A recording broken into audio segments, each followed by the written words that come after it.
1. I'm probably overthinking this. Way overthinking it. Underlying fear. Fear of engulfment, losing autonomy, being seen as weak or needy. They fear that a misstep in communication could lead to an expectation of closeness they're not ready for. Internal monologue. Okay, just a simple hi feels too direct, too eager. But hey there sounds too casual, almost dismissive. Should I add an emoji? No, that might imply too much emotion. What if it's interpreted as flirtatious when I just mean friendly? I need to sound approachable, but also slightly detached. If I ask a question, it needs to be closed-ended so it doesn't invite a long conversation. Maybe I'll just wait a bit longer. Is it too soon? Is it too late? God, why is this so hard? Behavioral manifestation. Endless drafting and redrafting of a simple message. Deleting and retyping. Staring at the screen for minutes, sometimes hours, before sending. Asking themselves, what's the least amount of effort I can put in to still get my point across? 2. Is this even necessary? Can this just wait?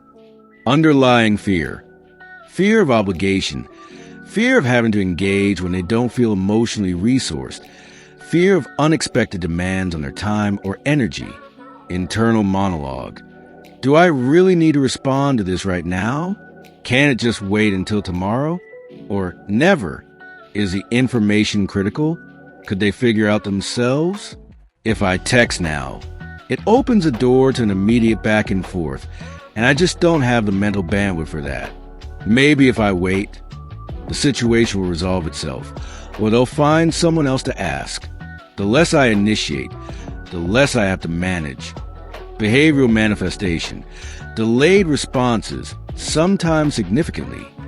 Choosing not to reply at all if they perceive the message as non-urgent or low stakes. Opting for a quick, one-word answer when a more detailed one is expected. Prioritizing their alone time over immediate communication. 3. What if you get a wrong idea? Underlying fear. Fear of being misunderstood. Fear of intimacy and emotional vulnerability. They're acutely aware that any sign of warmth or genuine interest can be misinterpreted as a desire for deeper connection, which feels threatening. Internal monologue. If I say, I miss you, are they going to think I want to move in together? If I compliment them, will they assume I'm obsessed? I need to be careful not to give off any signals of neediness or dependence. My independence is paramount. Every word needs to be neutral, factual, and devoid of any emotional charge that could be misconstrued as an opening for deeper emotional engagement. Behavioral manifestation. Using highly guarded language. Avoiding emotional language or affectionate terms. Quickly correcting perceived oversteps, e.g., just be clear, when I said X, I meant Y, not Z. Keeping conversations strictly factual or logistical. For I need to make sure I have an exit strategy. Underlying fear. Fear of entrapment. Fear of being overwhelmed by another person's needs or emotions. Fear of losing control over their time and space. Internal monologue. Okay, if I text them about topic, what's the natural stopping point for conversation? Can I use work as an excuse to end it, or a pre-planned appointment? I can't let this drag on. I need a clear way to cut it off if it starts getting too personal, or if they suggest hanging out spontaneously. I'll frame my initial message in a way that allows for a quick, definitive end. Behavioral manifestation. Initiating conversations with a clear end in mind, e.g., quick question about X.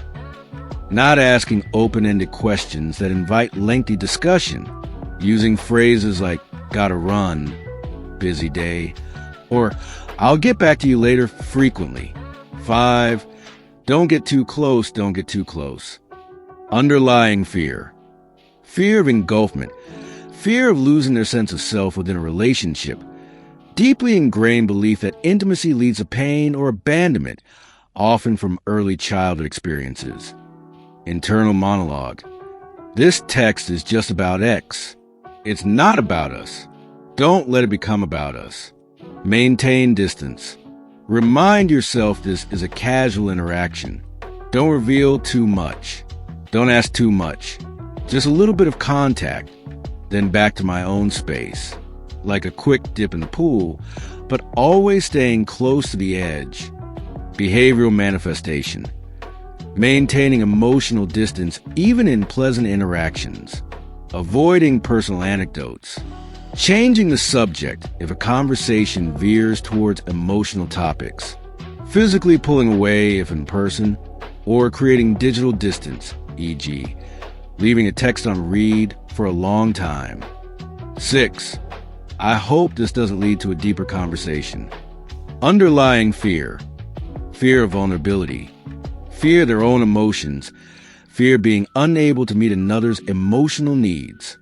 Deep conversations feel like an immense burden. Internal monologue. Please just answer the question and don't ask, how are you really? Please don't ask about my feelings. Please don't bring up that thing we talked about last week. I just want to address the surface level logistics. My emotional reservoir is low, or rather, it's sealed off. Opening it up feels like a dangerous, uncontrollable flood. Behavioral manifestation. Providing short, factual answers to emotionally charged questions. Redirecting the conversation to practical matters. Becoming uncomfortable or silent when confronted with emotional topics. Expressing discomfort with displays of affection or vulnerability from others. 7. I'm checking my schedule to ensure I have enough me time after this. Underlying fear. Fear of depletion. Fear of being overwhelmed by social demands. Absolute necessity of personal space for self-regulation. Internal monologue. Okay, if I send this now and they reply immediately, how long will this interaction last? Do I have a solid block of alone time scheduled afterwards? I can't afford to be drained. My energy is finite.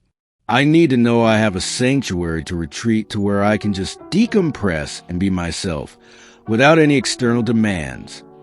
Behavioral manifestation. Rigorously guarding their personal time and space. Becoming irritable or withdrawing at their me time is infringed upon.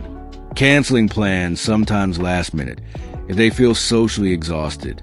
Needing significant downtime after social events. 8. Is this going to obligate me to something? Underlying fear. Fear of commitment, even small ones. Fear of losing freedom and flexibility. Feeling trapped by social expectations. Internal monologue. If I agree to X, does that mean I'm implicitly agreeing to Y? If I say yes now, what if something better comes up? What if I just don't feel like it later? I need to keep my options open. I hate feeling tied down, even by a casual text conversation. Every yes feels like a no to my own desires and autonomy.